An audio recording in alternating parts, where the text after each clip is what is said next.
Halo pemirsa, selamat datang kembali di channel kita yang membahas saham Indonesia secara jujur, sederhana, dan tanpa membesar-besarkan. Kalau kamu pernah dengar istilah saham murah tapi fundamentalnya kuat, hari ini kita akan bongkar deretan saham dari indeks LQ45 yang punya fundamental baja dan dinilai masih murah oleh pasar. Kenapa ini penting? Karena saat IHSG sedang tertekan, bukan cuma naik turun normal, banyak saham berkualitas yang justru jadi peluang beli jangka panjang. Yuk kita bedah satu persatu dengan data, sama-sama. Bagian 1, apa itu indeks LQ45, secara singkat dan jelas. Sebelum ke sahamnya, perlu kita pahami dulu, indeks LQ45 adalah kumpulan 45 saham paling likuid, punya kapitalisasi pasar besar, dan frekuensi transaksi tinggi di Bursa Efek Indonesia (BEI). Artinya, saham-saham ini bukan emiten random, mereka adalah pemain besar, sering diperhatikan investor institusi maupun retail. Bagian 2, gambaran pasar saat ini, IHSG dan LQ45.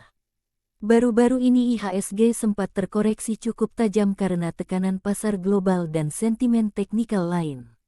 Dalam kondisi seperti ini saham LQ45 pun terguncang harganya.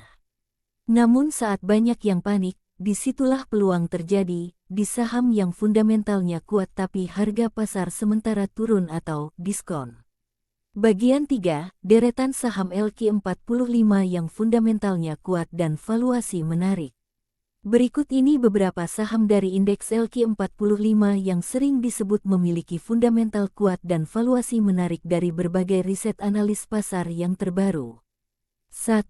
PT Bank Rakyat Indonesia Terbuka (BBRI). Fundamental. Salah satu bank terbesar di Indonesia dari sisi aset dan jaringan yang luas. Data pasar terkini menunjukkan harga saham sekitar Rp3.830 per saham ditutup tanggal 2 Februari tahun 2026.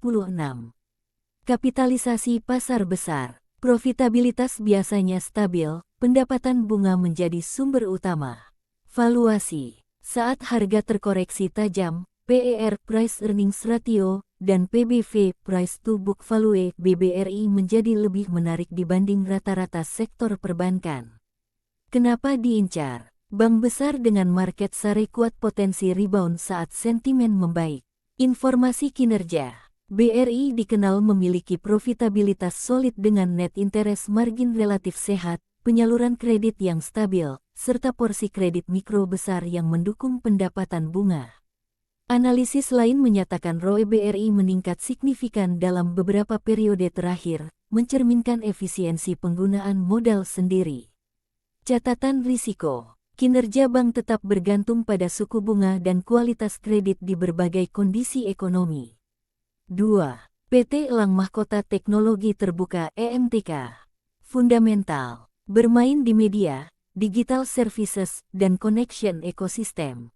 Pendapatan diversifikasi dari digital dan TV. Valuasi. Harga saham mengalami volatilitas dan pada tanggal 2 Februari tahun 2026 diperdagangkan sekitar Rp975 sampai Rp830, rentang hariannya. Harga terkoreksi lebih dalam daripada beberapa peer sektor teknologi. Diukur dari PER dan PBV, saat ini lebih murah dibanding rata-rata dalam subsektor digital komunikasi. Berdasarkan laporan keuangan 3Q 2025, per sekitar 11,30 kali, PBV 1,33 kali, EPS Rp104,83 per saham 9M25. ROE sekitar 11,8%, ROA sekitar 10,6%. Laba bersih positif naik tinggi dibanding tahun sebelumnya. Catatan, industri digital masih memiliki potensi jangka panjang pertumbuhan, konten digital, platform digital, dan investasi ke sektor fintech layanan digital lainnya termasuk pengembangan bisnis digital, AI, dan cybersecurity. Catatan risiko. Profitabilitas dan pendapatan bisa lebih berfluktuasi karena eksposur media dan digital yang sensitif terhadap iklan ekonomi.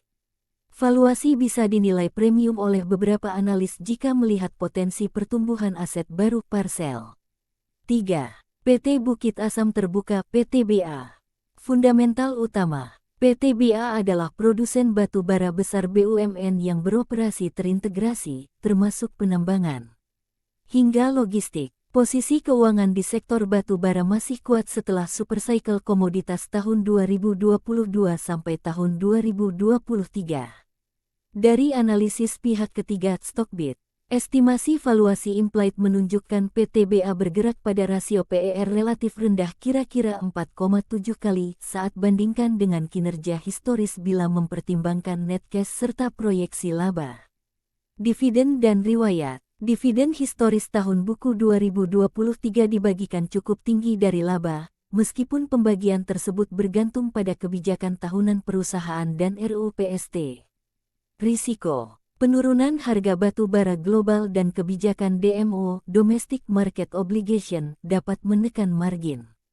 Kesimpulannya, saham PTBA adalah saham batu bara besar dengan valuasi historis yang rendah dibanding potensi cash flow dan dividen jika harga komoditas tetap kuat. Fundamental bisnis tergolong stabil dalam konteks energi tradisional. 4. PT Adaro Energi Indonesia Terbuka (ADRO). Fundamental. Grup energi besar dengan portofolio tambang batu bara dan cadangan energi yang signifikan. Valuasi. Ketika harga batu bara turun, valuasi dipersepsikan murah dibanding potensi cash flow. Catatan. Sensitif terhadap siklus komoditas. Intinya, saham-saham besar yang fundamentalnya kuat ini pada beberapa parameter menunjukkan valuasi yang lebih rendah ketimbang potensi nilai intrinsik mereka, yang bisa jadi alasan investor jangka panjang mencatatnya sebagai peluang beli. Saya tidak bermaksud membatasi hanya 4 saham itu sebagai daftar final. 4 saham tersebut saya tampilkan sebagai contoh representatif perbankan, energi, komoditas, dan teknologi untuk menunjukkan pola saham LQ45 yang memiliki kapitalisasi besar, fundamental relatif stabil, dan saat ini berada di fase valuasi lebih menarik akibat koreksi pasar. Bagian 4, apa itu intrinsic value dan kenapa penting? Sederhananya, nilai intrinsik adalah harga saham yang seharusnya berdasarkan laporan keuangan, bukan harga pasar yang sedang terpengaruh psikologi pasar.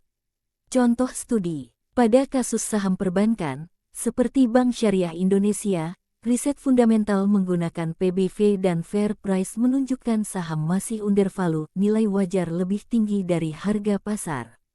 Artinya, nilai sebenarnya lebih tinggi daripada harga saat ini. Ini bisa jadi strategi untuk investor jangka panjang.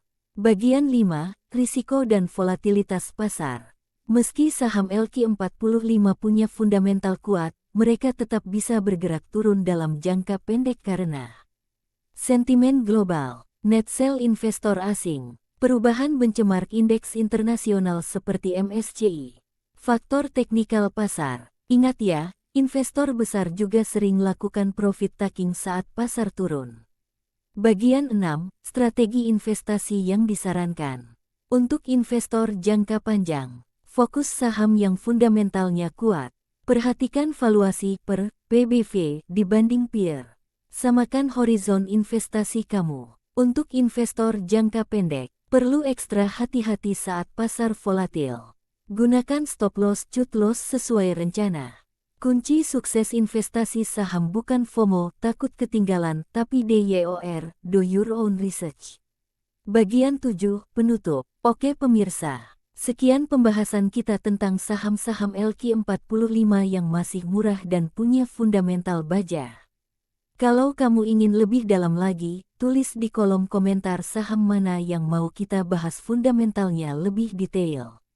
Like dan subscribe biar tidak ketinggalan analisa saham berikutnya. Share video ini ke teman atau keluarga yang ingin belajar investasi. Tetap smart, tetap disiplin, dan sampai jumpa di video berikutnya. Semoga sehat selalu dan salam sukses.